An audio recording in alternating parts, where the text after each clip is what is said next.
Her species cuddles for protection. He woke up trapped in her arms. David Morrison felt something warm pressing against his chest as consciousness slowly returned. His apartment was dark, the digital clock showing 3:47 a.m. in glowing blue numbers. Something was wrong, very wrong. As his eyes adjusted to the darkness, he saw her. A figure sat curled against him, her pale lavender skin almost glowing in the moonlight streaming through his window. Her silver hair cascaded over her shoulders like liquid mercury, and when she shifted slightly, he caught sight of her large violet eyes, watching him with an intensity that made his heart race. Zara, his new roommate from the Kalari species. 3 weeks ago, the interspecies housing program had matched them together. The Kalari were refugees from a dying world, and Earth had opened its doors to help. David had volunteered for the program, thinking it would be interesting to learn about. Alien culture. Zara had been quiet, polite, and kept to herself. She worked night shifts at the local medical facility, using her natural healing abilities to help human patients. But this was different. This was intimate in a way that made David's breath catch. "Zara?" he whispered, careful not to move too. Suddenly, her eyes widened, and she made a soft sound that was part apology, part distress. In her musical voice, she spoke in broken English mixed with her native tongue. "David, I Nasha Kalim Torres." I could not. The fear was too strong. David sat up slowly, and she moved with him, her hands instinctively reaching for his arms. Her touch was warm, almost feverish, and he could feel her trembling. "What's wrong? Are you hurt?" he asked, genuine concern replacing his initial shock. Zara shook her head, silver hair swaying. "Not hurt. Scared. My people. We have instincts. When danger comes, we seek protection through contact. Your species calls it bonding." David's knowledge of Kalari customs was limited, but he remembered reading something about their protective behaviors. "What kind of danger? Is someone after you?" She looked toward the window, her violet eyes reflecting the moonlight. "Space pirates. They have been hunting scattered Kalari settlements. I received word today. They found the colony on Titan 7. My cousin was there." David's stomach dropped. The news hadn't reached mainstream media yet, but if it was true, that meant the pirates were getting closer to Earth. "I'm sorry, Zara. Is your cousin?" "Safe, but barely. The message warned that they are moving toward Earth now." My instincts. They activated. I tried to stay in my room, but my body would not listen. I found myself here, seeking the safety of... She paused, looking embarrassed. "Of the strongest protector I know." David blinked in surprise. "Me? But I'm just a software engineer. I work with computers, not weapons." Zara's hand moved to touch his forehead gently. "Strength is not always physical, David Morrison. You took me in when others would not. You learned my language, made food I could eat, never asked for payment. You protected me from loneliness and fear. My instincts recognize this." The weight of her words settled over him. In Kalari culture, protection meant more than just physical safety. It meant emotional shelter, trust, and genuine care for another being's well-being. So this cuddling. It's like a security blanket? David asked, trying to understand. Zara nodded, though her cheeks darkened with what might have been embarrassment. When we feel threatened, we seek contact with those we trust. It calms our nervous system, helps us think clearly instead of panicking. But I should have asked permission. I violated your space. David looked at her carefully. She was still trembling slightly, and her breathing was shallow. Whatever these instincts were, they were powerful and apparently involuntary. "It's okay," he said softly. "You were scared. I understand." Relief flooded her features, and she sagged against him slightly. "Thank you. I will return to my room now." But as she started to move away, David noticed her trembling increased. Her violet eyes darted toward the window again, and he could see the fear creeping back in. "Wait," he said. "If this helps you feel safe, maybe you should stay, just until morning, until we know more about what's happening." Zara's eyes widened with gratitude, and she nodded slowly. "If you are certain—" "Uncertain," David said, settling back against his pillows. "We'll figure this out together." As Zara curled up beside him, her trembling gradually subsided. David stared at the ceiling, wondering what he had gotten himself into. But when he looked at her peaceful face, he knew he had made the right choice. Morning came too soon. With David's alarm blaring at 7 a.m., he woke to find Zara already sitting up, her violet eyes alert and scanning the room. She had changed from her sleep clothes into a simple blue dress, and her silver hair was neatly braided. "Did you sleep?" David asked, stretching. "Some. I listened for danger sounds all night. Old habits." She stood gracefully, then hesitated. "David, I must tell you something important about last night." David sat up, immediately concerned by her serious tone. "What is it?" "The bonding instinct. It is not just for one night. Once it activates with a specific person, it becomes permanent. I am now connected to you in ways that may be difficult for humans to understand." David's coffee mug paused halfway to his lips. "Connected how?" Zara sat on the edge of the bed, her hands folded in her lap. "I will always be able to sense your emotional state, especially when you are in danger or distress, and you may begin to sense mine. The connection works both ways, though it is stronger for the Kalari." "Like telepathy?" "Not exactly. More like ... shared emotions. If you are hurt, I will feel it. If you are happy, I will feel warmth. If you are in danger, every instinct in my body will drive me to protect you." David set down his coffee, processing this information. "And this happened because you felt threatened?" "Yes, but there is more." Zara's voice grew quieter. "Once bonded, a Kalari cannot survive long separation from their chosen protector. The stress would eventually shut down our systems." David stared at her. "You mean you could die?" "Eventually." "Yes, but do not worry," she added quickly, seeing his expression. "I do not expect anything from you. I know humans do not have the same instincts. I will find ways to manage the connection without burdening you." "Burden me?" "Zara, this isn't about burden. This is about your life." David ran his hands through his hair. "Why didn't you tell me this was possible when you moved in?" "Because it is rare. Perhaps 1 in 10,000 Kalari ever experience the bonding instinct. I never thought it would happen to me. I was always too focused on my medical work, too independent." A soft chime from David's computer interrupted them. A priority news alert flashed across the screen. Titan 7 colony attack confirmed. Kalari survivors evacuated to Earth-safe houses. They both stared at the screen as the reporter continued.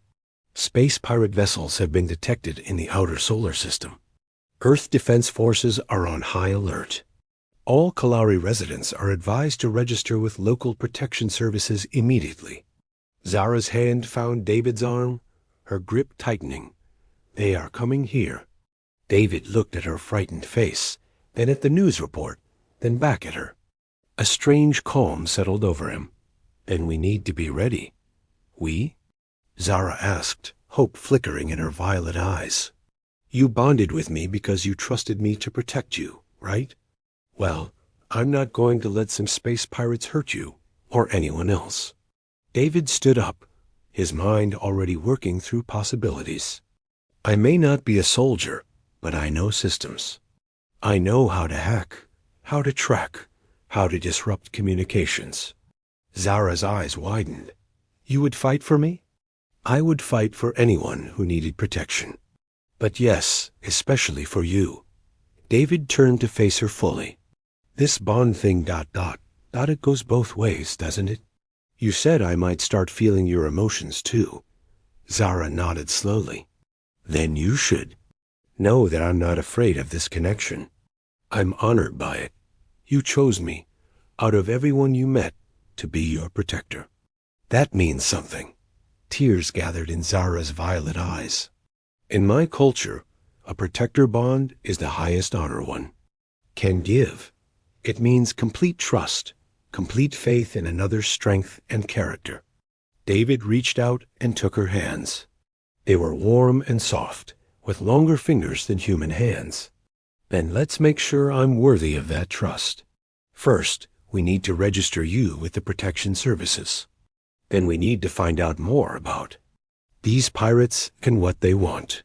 As they prepared to leave the apartment, David felt a strange sensation, like a warm glow in his chest. He looked at Zara, who was smiling softly. You feel it too now, she said. The connection. It grows stronger when we are united in purpose. David nodded, surprised by how natural it felt. Is this what you meant by shared emotions?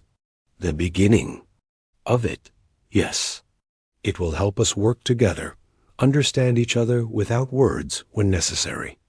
As they stepped out into the morning sunlight, David felt a sense of responsibility he had never experienced before. This was about more than just helping a roommate. This was about protecting someone who had placed their complete trust in him, and he was determined not to let her down. The Earth Defense Force building buzzed with activity as David and Zara entered the main lobby. Kalari refugees filled the waiting area, their distinctive silver hair and pale skin making them easy to spot among the human personnel. Children clung to their parents while adults spoke in hushed, worried tones. Captain Reynolds, a tall woman with short gray hair and kind eyes, met them at the registration desk. Mr. Morrison, Miss Zara, thank you for coming in. We've been expecting you. Expecting us? David asked, surprised. Word travels fast in the Kalari community. When one of them bonds with a human, it's significant news. It means they trust us. Enough to form their deepest connection with our species. Zara's cheeks darkened with embarrassment, but Captain Reynolds smiled warmly. It's an honor, not something to be ashamed of. Now, let's talk about what we're facing. They were led into a briefing room where a holographic display showed the solar system. Red dots marked the locations of pirate ships, moving steadily toward Earth. The Valdres pirates, Captain Reynolds explained. They're not after treasure or territory. They're after the Kalari themselves. David felt a chill run down his spine. What do you mean? The Kalari have natural healing abilities, as you know. But they also have something else. They're neural. Patterns can be harvested and used to enhance cybernetic implants. It makes the pirates stronger, faster, more resilient. Zara made a soft sound of distress, and David immediately felt her fear through their connection. Without thinking, he moved closer to her, his hand finding hers. The process is fatal for the Kalari, Captain Reynolds continued grimly. But the pirates don't care. They've been hunting Kalari survivors across the galaxy for months. How many? Ships are coming? David asked. 3 main vessels, plus smaller fighters. They'll be here within 48 hours. The captain looked directly at David. That's why we need you, Mr. Morrison. Me? But I'm just a programmer. You're one of the best cybersecurity experts in the system. We've reviewed your work. You've designed security systems for everything from banks to government facilities. We need someone who can hack into the pirate systems and disrupt their operations. David looked at the holographic display, his mind already working through possibilities. Their ships would have to be networked for coordination. If I could find a way in ... Exactly, but it's dangerous. You'd have to get close enough to establish a connection, and that means going into space. Zara's grip on his hand tightened. No, too dangerous. I cannot lose you. David felt her fear spike through their bond, along with something else, a fierce protectiveness that surprised him. Zara, if I don't try, they'll take you and all the other Kaleri. I can't let that happen. There might be another way, Captain. Reynolds said, the pirates have sent a message. They're offering to negotiate. The display changed to show a recording of a scarred man with cybernetic implants covering half his face. His voice was mechanical and cold. People of Earth, we are the Valdris Brotherhood. We have no quarrel with humanity. Give us the Kaleri refugees, and we will leave your planet in peace. You have 36 hours to decide. The recording ended, leaving the room in silence. What kind of negotiation is that? David asked angrily. It's not, Captain Reynolds replied. It's a demand. But it does give us an opportunity. They're planning to meet a representative in neutral space, just outside Earth's atmosphere. David understood immediately. A meeting means they'll have to lower their shields, open a communication channel. Exactly. If someone could get close enough during the meeting. I'll do it, David said without hesitation. No. Zara stood up, her violet eyes flashing with anger. I will not let you sacrifice yourself for me. It's not just for you, David said gently. It's for all the Kaleri. For the children in the lobby. For the families who've already lost so much. Zara's emotions crashed over him through their bond. Fear, love, pride, and desperate worry all mixed together. Then I go with you. Absolutely not, Captain Reynolds said. It's too dangerous. I am bonded to him, Zara said firmly. Where he goes, I go. Besides, I know Kaleri technology. I might be able to help. David felt her determination through their connection, strong and unwavering. She's right. If we're going to do this, we do it together. Captain Reynolds looked between them, clearly seeing the bond that connected them. Very well, but understand. If this fails, the pirates will likely attack Earth directly.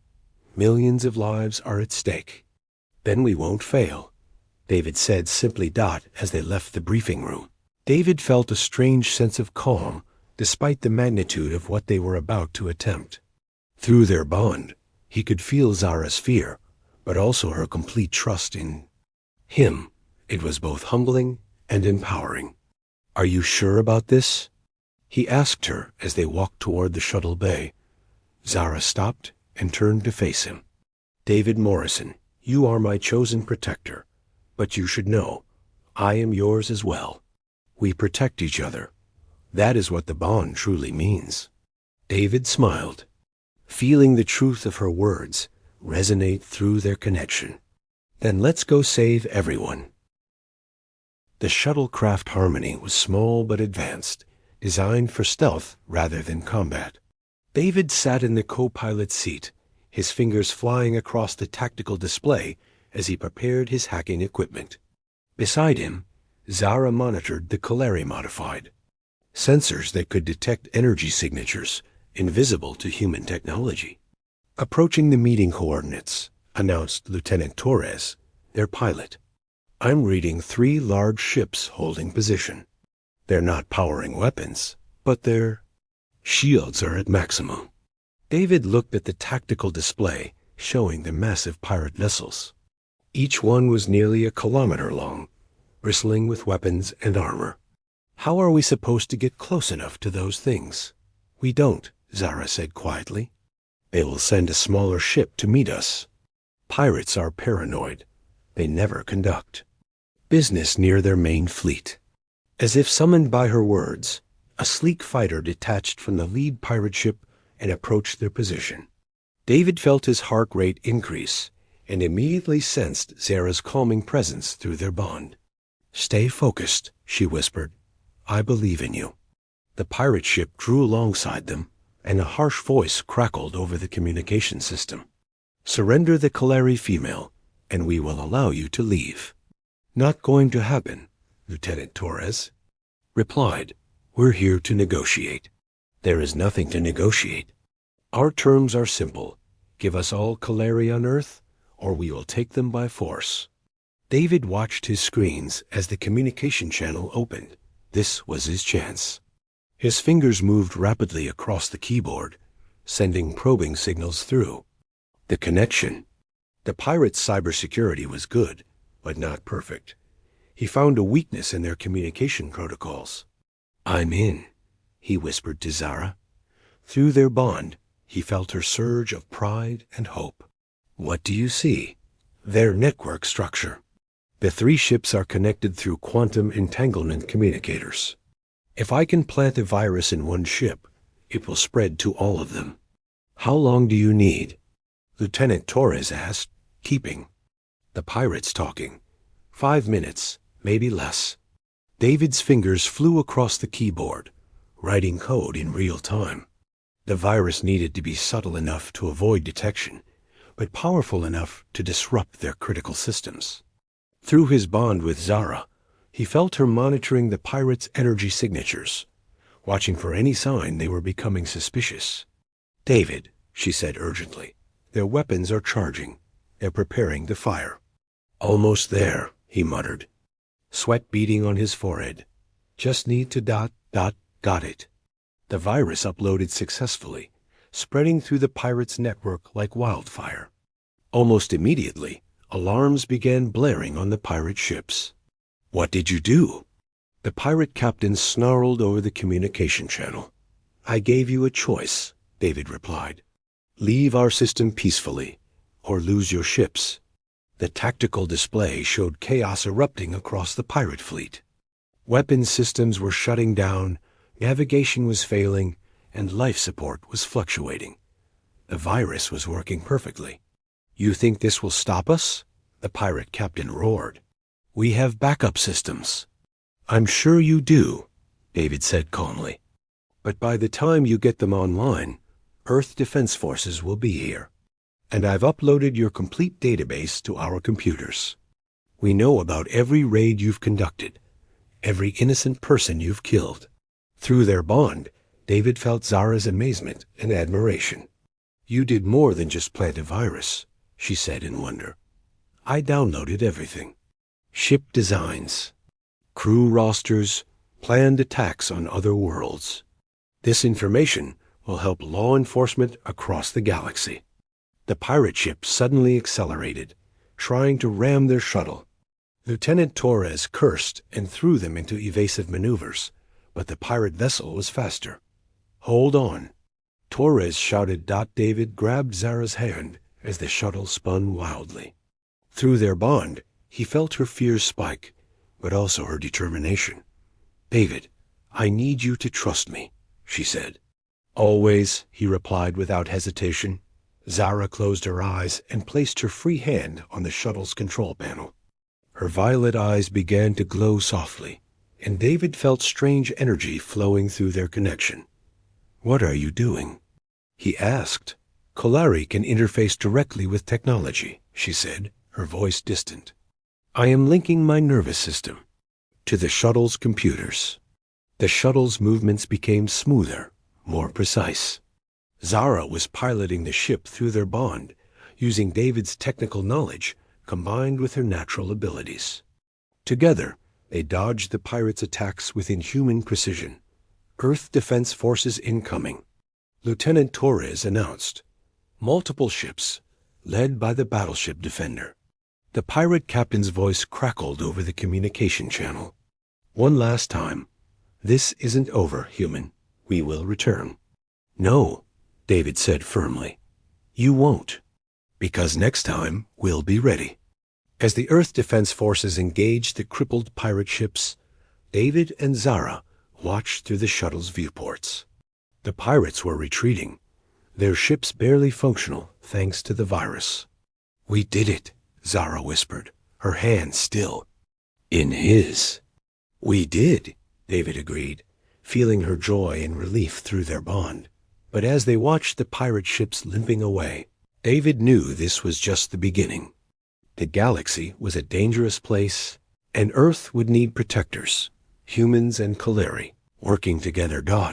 and he couldn't think of anyone he'd rather face that future with than the silver-haired woman whose trust had made him stronger than he ever imagined possible. 3 weeks later, David stood in the newly constructed Interspecies Defense Center, watching as human and Kaleri technicians worked side by side. The successful defense against the Valders pirates had changed everything. Earth was no longer just a refuge for the Kaleri. It was their new home, and they were partners in protecting it. The quantum communication array is online, announced Dr. Patricia Webb, the center's director. We can now coordinate with defense forces across 12 star systems. David nodded, checking the displays that showed the network status. The technology was a fusion of human engineering and Kalari bioneural interfaces, more advanced than anything either species could have created alone. David, Zara appeared beside him, her violet eyes bright with excitement. The medical bay is ready for the bonding research project. Over the past 3 weeks, they had discovered that the human-Kalari bond was more than just emotional. It created a unique neural link that enhanced both species' natural abilities. Humans bonded with Kalari showed increased intuition and emotional intelligence, while Kalari gained enhanced logical thinking and problem-solving skills. How many volunteers do we have?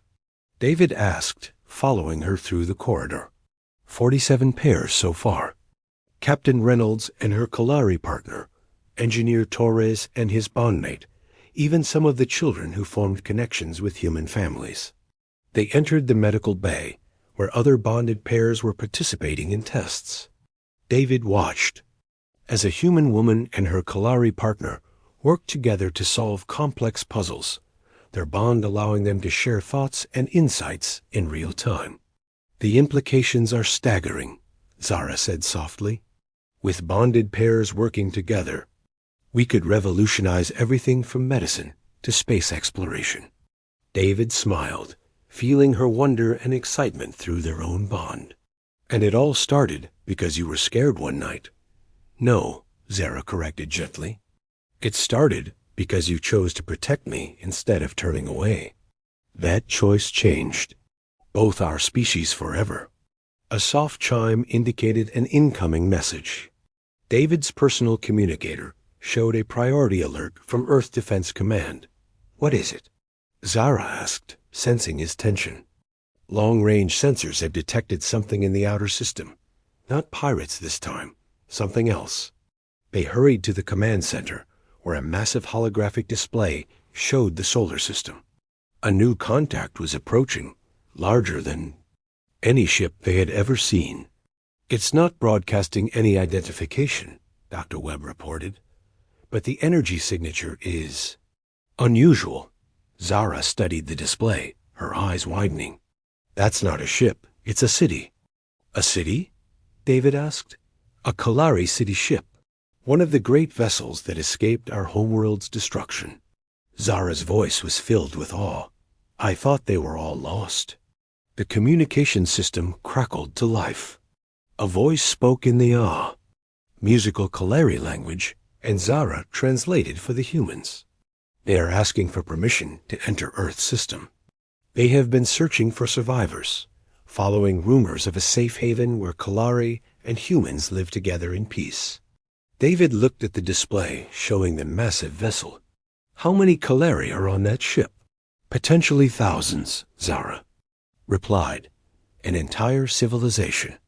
Dr. Webb turned to them. This is a decision for the Global Council, but they'll want recommendations from our bonded pairs. You two have become the face of human-Kalari cooperation. David felt the weight of responsibility settling on his shoulders. Through their bond, he sensed Zara's similar feelings, but also her confidence in their ability to handle whatever came next. We should welcome them, he said finally, but carefully. We need to establish protocols, ensure that integration happens smoothly. I agree, Zara said. And we should send a bonded pair to meet them first, to show them what we've accomplished together. Volunteers? Dr. Webb asked with a slight smile. David and Zara exchanged glances. Through their bond, they communicated. Without words, sharing thoughts and emotions in the way that had become as natural as breathing. "We'll go," David said. "After all, we started this partnership. We should help expand it."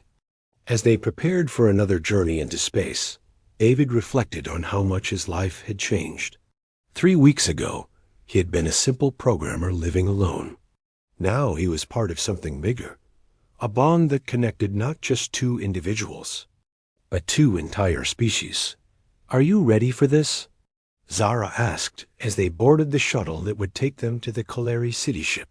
David took her hand, feeling the familiar warmth of their connection. "With you, I'm ready for anything." Through their bond, he felt her love and trust, emotions so strong they made his heart race. But underneath those feelings was something else, anticipation. The future was unknown, filled with challenges and opportunities they couldn't yet imagine. But they would face it together, human and Kaleri, protector and protected, partners in every sense of the word. As their shuttle launched toward the stars, David knew that this was just the beginning of humanity's greatest adventure. And he couldn't think of a better way to start than with the silver-haired woman whose trust had taught him the true meaning of protection.